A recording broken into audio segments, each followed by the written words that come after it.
In the confession booth, everything is anonymous. This is a segment where we love finding investor confessions, both from the community and from plenty of spicy forums online, Ren. And today we've pulled a few while we've been... Spicy forums online it just like that makes me think that you're going on a whole other type of forum online. True. We've got 3 today that we have come across in the past couple of weeks that might relate, but otherwise are just good stories and good confessions. So if you would like to leave a confession, you can leave it anonymously. Head to equitymates.com/contact and we will make sure it gets on the show. But Ren, let's kick it off. All right. So confession number 1. Hi guys, my tax return has been pending for 2 months with an estimated return of around $600. This morning, the Australian Tax Office deposited approximately $12,000 into my bank account. What's the chances it is a mistake and they'll be wanting it back? If I buy a Camry, will they let it slide? Love that. Found that online. Love the fact that if you buy the whole idea of buying a Camry, might the ATO might be like, yeah, all good. No, I like this one.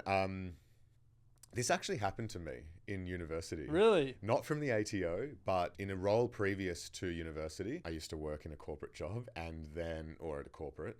While I was at uni, week, I got multiple like $3,000 or $4,000 payments over like 3 or 4 weeks. Okay.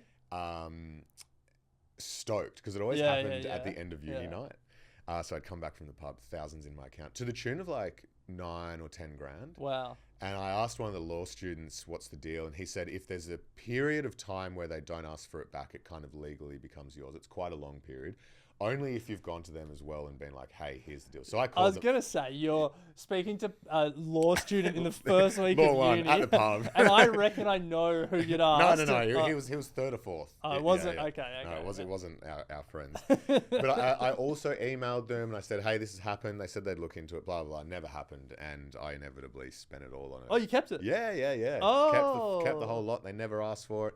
I sent them multiple emails, gave them the opportunity. Wow. And nothing happened. And I bought some DJ decks. I went overseas. Okay. Anyway. So take that with a grain of salt, whoever sent this confession. But, I would say don't follow Bryce's lead. My sister, when she got her first job out of uni, they forgot to put the decimal point in her pay packet. Oh, they figured it out pretty quickly. Yeah. Nice. Yeah, but I think it was a big shock to her that first pay that she got. Yes, I imagine.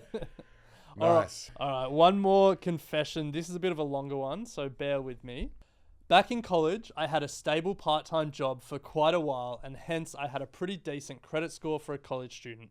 I was driving a nice luxury car, but it was just a used car bought with a car loan. It was a somewhat irresponsible car loan, but not outrageous. I also had several gold credit cards that lined my wallet because my credit score was good enough that banks would issue me gold cards. So once in a while, some friends would be amazed that I had multiple gold credit cards when I took out my wallet to pay for something. The reality is that my part-time job, even though very stable, only pays enough for me to get by, but certainly not to live a luxurious student life. I had a girlfriend who was somewhat materialistic, and up to this date I still believe that one reason that she was with me was because she thought I was rich enough, or my family was rich. Anyway, when we moved in together to a higher end apartment, she thought we were living a good life, relative to most other students. The secret was that she didn't know my salary from my part-time job was impossible to sustain in the long run, the higher rents, as well as all the entertainment expenses that she wanted to have. Once every 2 to 3 months, I would end up short on money. In hindsight, I was smart enough not to load up on my credit cards, even when I was trying to keep up with the false image that I had created for myself. So what did I do when I was short on cash and I didn't use my credit cards? This is where my confession and regret are. Uh-oh. My then live-in girlfriend's family is actually quite well off, and they always kept her bank account with a fairly high cash balance. Most times, she didn't even have an exact idea of how much cash she has in her bank account. Since she thought that I was rich, she trusted me with her bank account. Once in a while, when she was too lazy to make a bank run, she would ask me to withdraw some spending cash for herself from her own bank account by giving me her ATM card and the PIN. I always made the withdrawal for her, and I would give the cash and the printed receipt so that she could see I withdrew exactly what she asked. During the month that I knew I was about to be short for rent or car payments, I'd find good opportunities, such as when she was taking a long afternoon nap or she slept in on a weekend morning from partying the night before.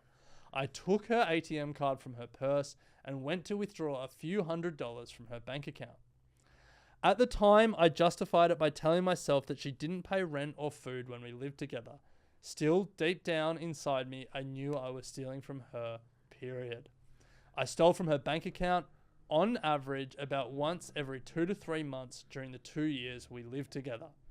I was smart enough or calculating enough not to be too greedy, and I always only took what was necessary at the time. Never more than necessary. And that practice kept the stolen amount low with respect to her bank account, and that was the key of never drawing any suspicion from her. After I graduated and got a pretty good paying job, I no longer needed to steal money from her bank account. The irony was she eventually still left me to be with a much older, financially better off guy. There you go. There you go. Why is this guy running everything in cash? Why is this guy confessing this to the world? I know. What on earth? I mean, don't steal from your partner. Don't steal from your partner. Yes. Yeah. A lot of dodgy stuff there. But thank you for the confession nonetheless. As we said, we found these on some forums going around. But if you would like to submit a confession and have it read out on the show, or if you would like to leave a voice message of your confession, head to equitymates.com/contact and we'll get it on the show. Yes. Yeah. Well, but Bryce, that does do us for this episode. We'll be back in your podcast feed tomorrow with an interview with Soren Robu, who is a portfolio manager at Brandywine Global.